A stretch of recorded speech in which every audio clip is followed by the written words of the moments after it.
Belinda and Harper Audio Australia present this unabridged recording of Killing Time, short stories from the long road home, written and read by Jimmy Barnes.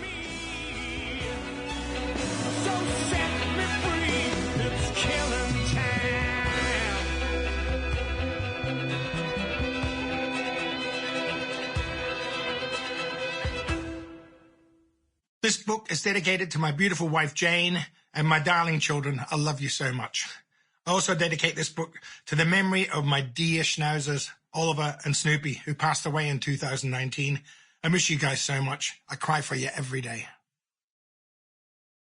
By the way, folks, I've been reading this story for you from my home in the Southern Highlands, mainly because of COVID, but also because I love working here. You might hear the odd kookaburra, or the odd wild animal, or the rain, the wind blowing, whatever it is, just ignore it and enjoy the story. Introduction. When I was deciding on a title for this collection of stories, I had a number of ideas I tossed around in my head and shared with others. Again and again, though, I came back to the phrase killing time. Partly it was down to the fact that I'd recently provided the lyrics for a Don Walker song with that title on the last Cold Chisel album, Blood Moon. Lyrics that I was particularly happy with and that meant a lot to me. But mainly, it was a phrase that had many meanings for me and conjured up particular periods and events in my life, many of which I've written about in these pages. I spent most of my childhood killing time, waiting for something to happen, something good, but it never seemed to come along. As a recounter on Working Class Boy, my first book, I was always hoping my mum and dad would get it together, but they never managed it, and eventually our family fell apart. So I bided my time and escaped into my own world, as kids often do. Then I started school and thought everything would be better. I'd get away from home and my life would change. Instead, it just led me to another set of problems. Suddenly, I had to fit in, which was hard for me to do, and that pressure made school just another scary place. To get through it, I kept my head down and tried to fly under the radar, just killing time, till school finished and I could escape elsewhere. In the meantime, I grew physically, if not emotionally. I wouldn't really grow up for another 50 years or so. As a teenager, I started hanging out in gangs. In those days, it wasn't just time we wanted to kill, but everything and anyone, especially anybody that got in our way, and at times even ourselves. Somehow, I managed to survive and get older, though none the wiser, and it wasn't long until I joined a band and went on the road. God knows, since then, I've had a lot of time to kill.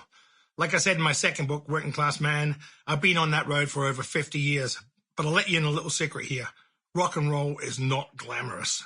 You spend most of your time traveling from town to town, hoping to make it to the next venue in time for your show. This isn't always easy, and you often start to think that the whole world has conspired to stop you getting there. In the old days, before we had money, we'd travel in cars that were real bombs, held together by gaffer tape and prayers, blowing smoke and leaking oil across the country.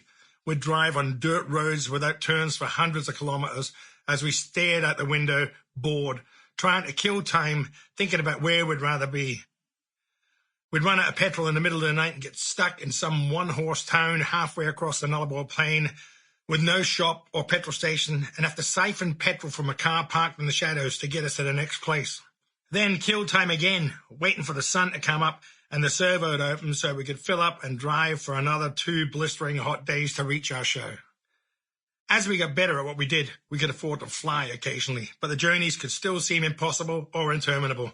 Sometimes the wind would blow so hard or the rain would fall so heavily the runways would be closed.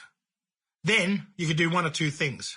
You could sit in the airport waiting for the storm to clear, or you could fork out more money for a cheap hire car and drive, hoping the highway wasn't flooded too. That was always the better option, as you knew in your heart you had to do something to try to get to the next show on time, to do what it was you were born to do, what you loved. Even when things work out and you get to where you're going in plenty of time, as happens more often these days, touring is still all about waiting. Waiting for the venue to open, waiting to get into your hotel, waiting for the sound check to start, waiting for the hall to fill up until you can finally get out there and play music to people. All in all, I've spent many, many more hours killing time than making music. Musicians. Sample complete. Ready to continue?